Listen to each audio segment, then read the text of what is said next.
Hello বন্ধুরা, সবাই training ভিডিওটা করছে গামছা দিয়ে পুতুল বানানো। আমিও গামছা নিয়ে নিচ্ছি, দেখি কিরকম পুতুল বানানো হয়। চলো তোমাদেরকে দেখাই।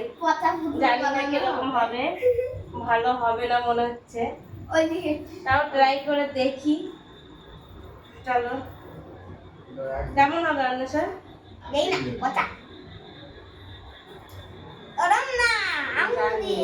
আরে এখানটা বিছনা চাদর রয়েছে তো, ওই জন্য এরকম হচ্ছে। প্রথমেই মুন্ডুটা বানিয়ে নিলাম, না উঠলে হবে না, আগে উঠে বসে করতে হবে। কেমন হবে অন্বেষা? ভালো হবে? দাঁড়া, আমি করব না, মাই সেলফ। ওর হাত দিস না, দাঁড়া।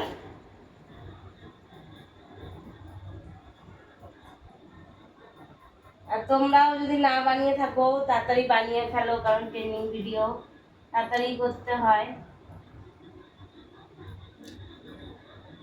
ঝটপট তোমরাও করে ফেলো। কেমন হবে কি জানি, সবাই খুব সুন্দর করছে। হাসি পাচ্ছে তোমার পুতুল বানানো। এত মোটা হাত। দাঁড়া না, চুপচাপ থাক তোরা। থাক।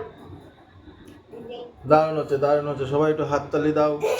আর এই পুতুলগুলো বাচ্চাদেরকে বানিয়ে দিলে খুব ভালোবাসবে। বাবা, সবাই তো দেখছি খুব সুন্দর করছে, আমি তো জানি না কিরকম হবে।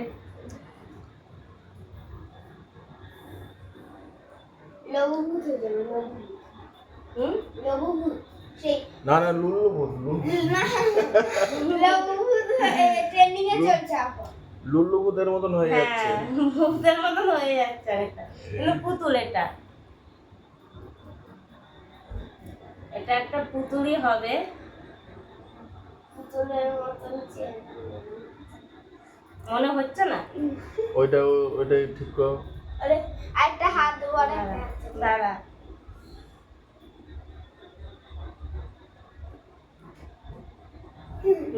দারুণ হচ্ছে, সবাই একটু হাততালি দাও। সুন্দর হয়েছে। এটা হাত, এটা পা, আর এটা মাথা। কেমন হয়েছে তোমরা কমেন্ট করে জানাও।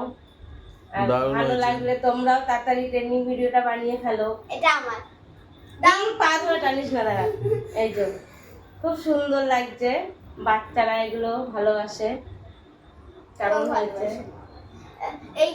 এটা চোখ গামছা দিয়ে খুব সুন্দর একটা পুতুল বানানো শিখে নিলাম। নেই, চোখ মুখ নেই, কিন্তু পুতুলের মতন তো হয়েছে।